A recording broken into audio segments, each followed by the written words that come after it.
retro ghetto. Hi everybody, welcome back to the Retro Ghetto, and as you can see we are on the road again. Today I am heading to the custard factory for the Birmingham Retro Game Fair.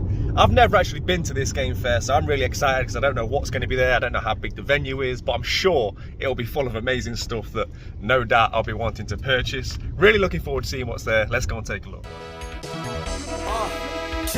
What you know about retro ghetto? Collecting and playing retro. Street Fighter on the Nintendo. I'm a veteran at this, not a pro. Lock into the retro ghetto. Come and have a look around in the ghetto. We got Sonic and Staples Setto. Lock into the retro ghetto. I don't play games with my son PlayStation. Man, I old school like an Atari gamer. Tiger, living with the Tiger Flamer. This shit reality, not like Sega, Dreamcast, Mega Drive, don't ask the system. N64 and Super Nintendo, we list them. And if man wanna challenge on Tekken, I'll twist them.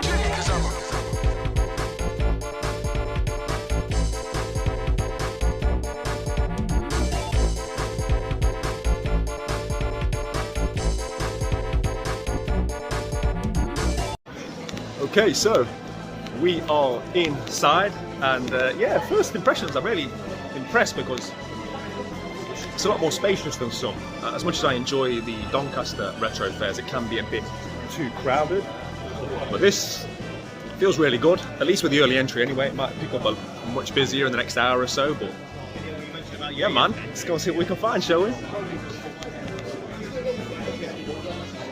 Retro Ghetto.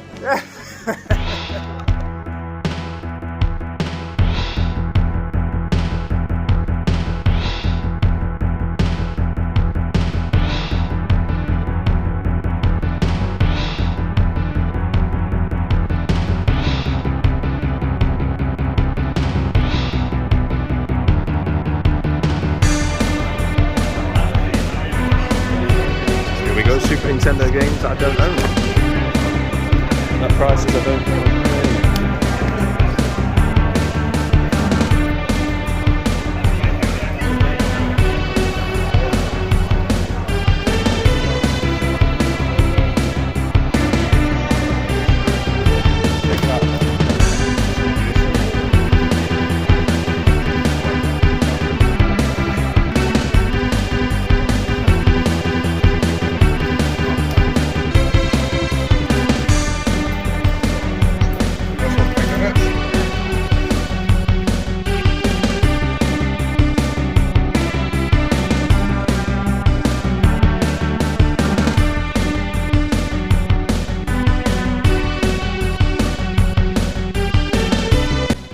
I actually initially thought the venue was quite small, but it's like a secondary room to it.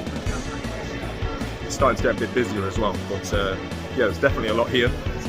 I'm sure I'll be spending some money before too long.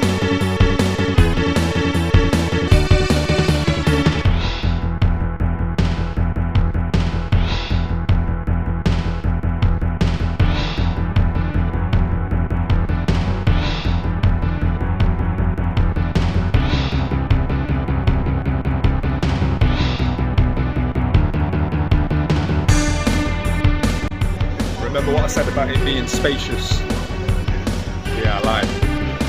Let's get the elbows out.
look at some more Super Nintendo games. To my knowledge, this was an NTSC only game.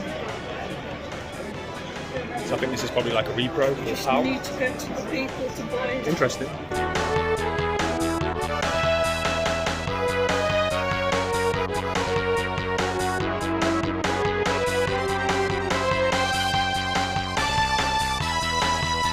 Brother Nick.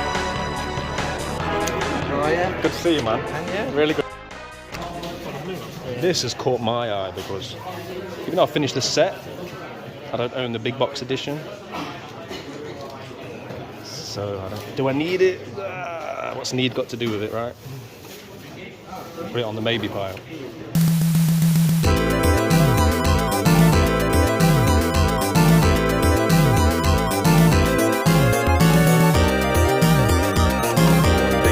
Loose cards.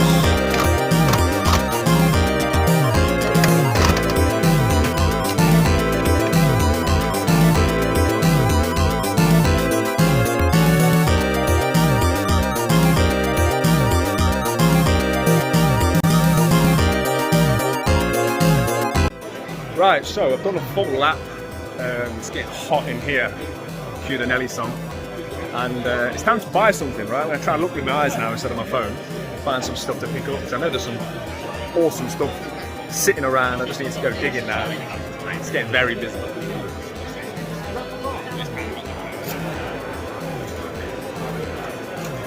Sorry, love. Yeah, no. I've knocked you off the anger. No worries. I do this in TK Maxx. Same here. I don't always say sorry. No, neither do I. No one notices in there. Kick it on the... To be honest, it's probably just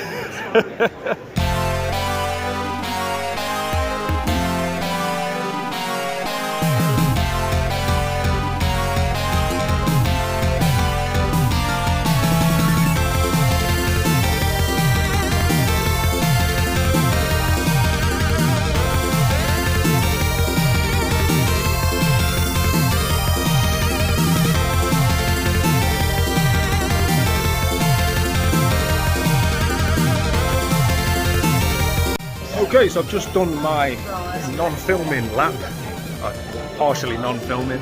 I've actually picked up a nice couple of bits, so I've got a couple of bits to show that we'll look at when we get back to the 3.0, but yeah, really happy with that. And yeah man, let's keep it moving.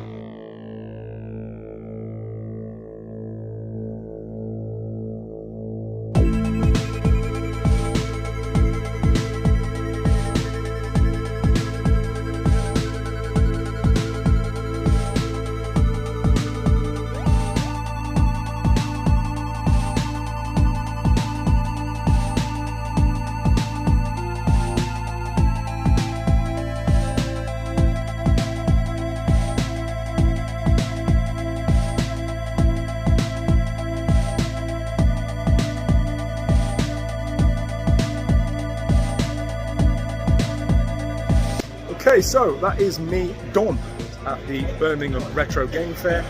Really good event, loads of people, great stuff on display. Let's get back to the 3.0, take a look at what I picked up. Retro Ghetto. Okay, as you can see, we are back in the 3.0 after a fantastic morning spent game hunting at the Birmingham Retro Game Fair. I'm going to be interspersing more footage throughout the video, and I actually got loads of stuff and I spoke to so many fantastic people that I'm also going to be doing a bit of a behind the scenes that you'll be able to see on this Sunday's vlog. But let's get straight into it, shall we? I've got a pile of things here that I can't wait to show you guys. First one is a gift. So as you walked in, one of the first stalls that you actually see, the way in which they're situated, the first kind of head-on stall, was actually Eddie, Rollercore and Dylan from Hyper Trigger X. Dylan had been messaging me a few times. We've got like a little bit of a fake beef, like a bit of banter going on. Dylan is a fantastic guy. He's got a great YouTube channel.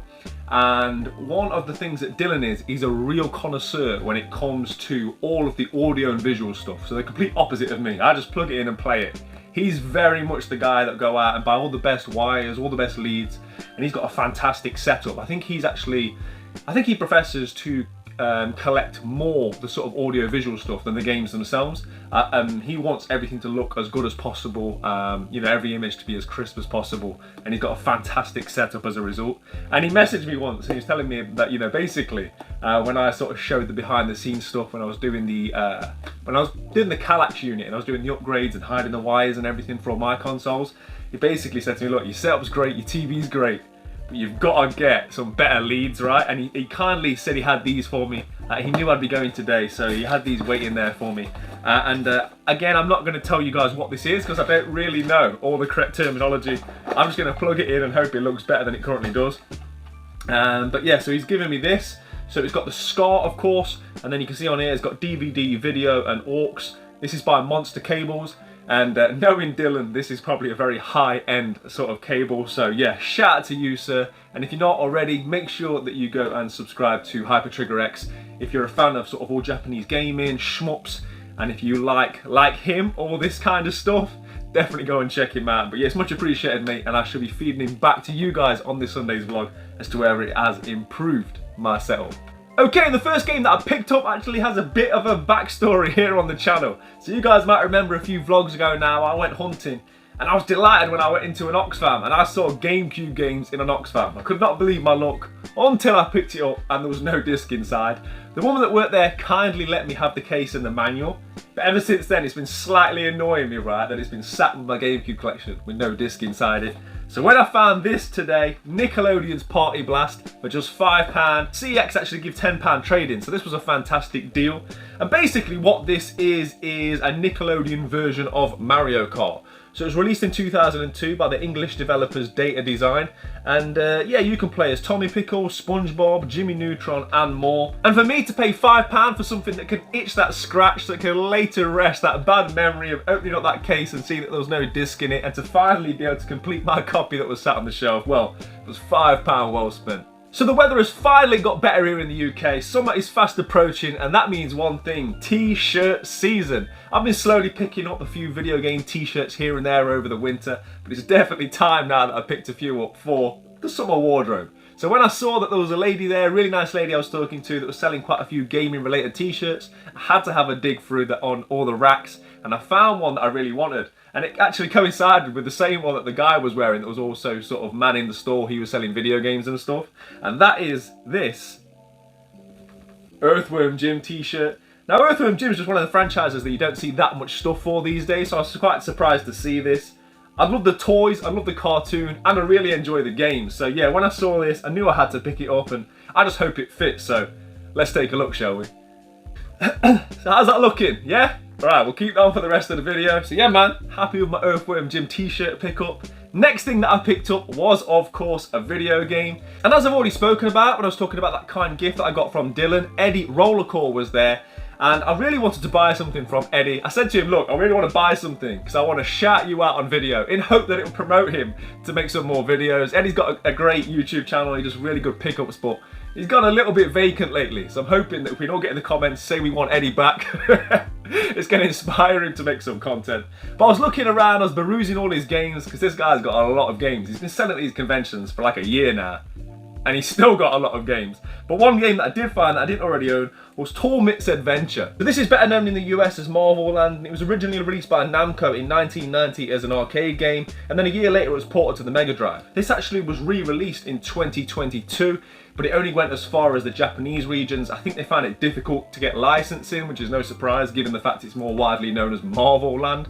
You're not going to compete with the power of Disney, right? Especially not in the West. You'll be unsurprised to hear that this is a platformer. I think there's a few puzzle elements in there as well. And from the footage that I've seen of this game, it kind of reminds me of some of the early Wonder Boy games. And guys, you know me, if it's a platformer, if it's 16-bit, if it's early 90s, I'm more than happy to give it a go. And Eddie did me a fantastic price on this one, so yeah, much appreciated. Retro Ghetto. Right, so I recently made the very poor financial decision that I'm going to go for a full Super Nintendo set. So heading into the event today, I was very much looking for Super Nintendo games boxed, hopefully complete that I didn't already own. And there wasn't that many about. I mean, I'm at that point now where I've got a lot of the sort of basic stuff, and it is sort of the more obscure and the harder to find Super Nintendo games I need for my collection. But thankfully, there was a seller there, I'll be putting the information on screen now, who did me a really good deal on a game that I didn't already own, and that is Pack in Time. So this Calypso developed 1995 platformer. Yes, I said platformer. This was at a time when Namco were trying every way possible to take kids' money off them using the Pac-Man franchise, which you can't blame them for given the popularity of Pac-Man coming from the late 80s into the early 90s, and it's very much what you would imagine, right? It's a platformer. And more importantly for me, I think this is the last game that I needed in the Pac-Man franchise for my Super Nintendo set. So yeah, it was nice to complete that little subset. Shout out to the seller that did me a fantastic deal on this one. And that's everything that I picked up. And yeah, in terms of the event, it was really good. It was a lot of stalls there. Initially it was quite spacious. It did become very crowded, and because it was a hot day, it quickly became very hot and very, shall we say, muggy. I joked with a few people there that I'm going to open my own store next year and just sell deodorant and water and baby wipes, because it was very, very hot and humid in there, but it was a really good day. What I would say is that there was no sort of standout stores. There was no kind of abundance of high ticket items. There was no real sort of like, wow, I've never seen that before, or I have to buy it. It was just a lot of sort of mid to top tier stuff, as opposed to grails, in my opinion anyway. Obviously everyone's looking at different things, but in terms of box Super Nintendo, there wasn't loads, and there certainly wasn't loads that I didn't already own. But I think that just sort of getting to that point with my collection where it's getting fewer and farther between that I will find the games that I need. But as I said at the last event when I came back from the Doncaster Retro Game Fair, it's not always about the games itself. It's not about what you come home with. It's the experience that you had, and I had a fantastic experience. There's so many people, there's so many fantastic YouTubers there that I managed to speak to, a lot that I met for the first time, and I'll be showing a lot more footage of that and the people that I spoke to on Sunday's vlog. And every time I go to one of these events, there's always more and more people that come up to me and say that they watch the channel and they enjoy the content, and I love that. For me, that just shows that I'm doing the right thing, and it shows that we're reaching a bigger audience, and that's largely down to you guys for watching and sharing and commenting and liking and all those little things that you do that add up, and it has a big influence on me as a channel, and it helps me to grow, so it's much appreciated. So everybody that I saw today, thank you for taking the time out to come and speak to me. You truly made it a fantastic day. Hope you guys enjoyed this video. As I say, there will be more coming on this Sunday's vlog. As always, play your games, keep it retro. I'll see you soon. Take care. You're watching the Retro Ghetto. Ghetto. Ghetto! Yeah.